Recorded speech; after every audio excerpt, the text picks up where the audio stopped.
नमस्कार दोस्तों, भक्ति की शक्ति 2.0 चैनल में आप सभी का स्वागत है। आज हम आपके सामने एक नया वीडियो लेकर आए हैं जो कि है वट सावित्री। वट सावित्री 2024 में कब पड़ रही है। अगर आप पहली बार आपकी पिछले साल, मान लीजिए पिछले साल आपकी बार शादी हुई है, तो आप व्रत उठाएं या ना उठाएं।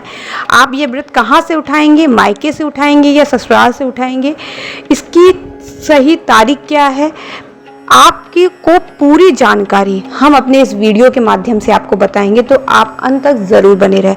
और अगर आप नए हैं तो प्लीज़ मेरे चैनल को लाइक, शेयर एंड सब्सक्राइब करना मत भूलिएगा। देखिए, यह व्रत जो होता है वट सावित्री का, यह व्रत सुहागिन महिलाएं अखंड सौभाग्य और संतान प्राप्ति की कामना के लिए ये वट सावित्री का व्रत रखती हैं। इस दिन वट वृक्ष और सावित्री सत्यवान की पूजा होती है। ज्येष्ठ माह के कृष्ण पक्ष के अमावस्या तिथि को यह व्रत मनाया जाता है। इस साल 2024 में 6 जून दिन गुरुवार के दिन ये वट सावित्री में बरगद भी बोलते हैं इसे, इसकी पूजा की जाती है। इसमें आप अगर ये पूजा करते हैं तो आपको क्या नहीं करना चाहिए। देखिए, आपको बाल नहीं धोना चाहिए, क्योंकि आप अच्छी तरह जानते हैं जो सुहागिन स्त्रियां होती हैं वो अमावस्या के दिन वैसे भी बाल नहीं धोती हैं। तो उस दिन अमावस्या तिथि पड़ रही है तो आपको बाल नहीं धोने चाहिए, आपको नाखून नहीं काटने चाहिए, तो आपको ये काम नहीं करना है। ठीक है, फिर से याद रखिए 2024 में 6 जून को दिन गुरुवार के दिन ये पड़ रही है। अगर आप पहली बार व्रत सावित्री का व्रत उठाना चाहते हैं तो क्या करें।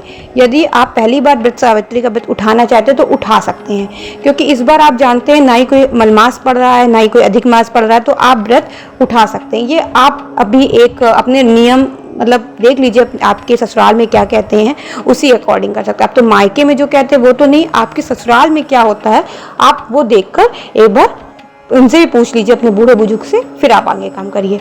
लेकिन अब की बार कोई भी मलमास अधिक मास नहीं पड़ रहा है तो आप ये व्रत ज़रूर उठा सकते हैं। और आप नया व्रत जो आप उठाना चाहते हैं, जितने भी अभी नए व्रत पड़ेंगे तो आप उठा सकते हैं। अगर आप व्रत सावित्री का व्रत अब मायके में उठाएं कि पहले भी, देखिए कहीं कहीं राज्यों में ऐसा होता है कि जो भी व्रत होता है वो मायके से उठाया जाता है तब करा जाता है ससुराल में, पर कहीं कहीं होता है कि नहीं माना जाता है, ससुराल में ही उठाया जाता है। तो ये भी आप अपने ससुराल के अकॉर्डिंग चलिए, आपके ससुराल में क्या कहा जा रहा है, आपके घर में क्या कहा जा रहा है। अगर कहा जा रहा है कि मायके से उठाना है तो आप मायके में जाकर अपना ये व्रत उठाएं, और अगर कह रहे हैं ससुराल से उठाइए तो आप ससुराल से उठाइए। यदि आपको पीरियड्स हो जाता है तो क्या करना चाहिए आपको, ये व्रत का आगे क्या, अगर यदि आपको पीरियड हो जाता है तो वैसे तो पीरियड हो जाता है तो व्रत नहीं करना चाहिए, लेकिन मान लीजिए आप पहली बार उठा रहे तो आप व्रत रख सकते हैं, पर पूजा किसी और से करवा सकते हैं। आप फिर से सुन लीजिए, आप व्रत रख सकते हैं, पूजा किसी और से करवा सकते हैं। मान लीजिए सोचे कि अब की बार नहीं कर सकते हैं, अगली बार कर देंगे, मान लो अगली बार कोई और बात आ जाए या कुछ है, तो आप अभी से उठा लीजिए, पूजा कर लीजिए, व्रत रख दीजिए, पूजा किसी और से करवा लीजिएगा वट सावित्री की।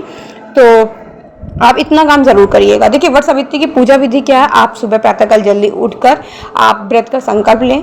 सबसे पहले आप मान लीजिए अपना पूजन सामग्री में धूप, दीप और एक बांस की टोकरी में 7 तरह के अनाज लिए जाते हैं। दूसरी टोकरी में देवी सावित्री और सत्यवान की आप प्रतिमा रख सकते हैं। आप वट वृक्ष के नीचे सावित्री सत्यवान की जो है आपने प्रतिमा रख दी। सबसे पहले आप वट वृक्ष में जल चढ़ाइए, कुमकुम लगाइए, रोली लगाइए, और पूड़ियाँ बरगद बनाए जाते हैं, गोल गोल करके बरगद बनते हैं, वो चढ़ाइए। सूत का धागा का विशेष महत्व होता है। सूत के धागे को वट वृक्ष के 5 या 7 बार चक्कर लगाते हैं, बांध देते हो, परिक्रमा करते हैं, आपने देखा होगा। इसके बाद हाथ में काला चना लेकर व्रत कथा पढ़ते हैं, कथा सुनते हैं। पूजा के बाद वही चने को आप लोग निगल लेते हैं, देखिए अंदर डाल लेते हैं, उसको पानी के साथ निगल लेते हैं, और श्रृंगार का सामान है ये सब वहाँ भेंट करते हैं, चढ़ाते हैं, फल आदि का दान करते हैं। ठीक है, तो इस तरह से आप वट सावित्री की पूजा अर्चना कर सकते हैं। अगर आपको कुछ नहीं समझ में आया है तो आप कमेंट करके पूछ सकते हैं। जय माता दी, जय वट सावित्री माता।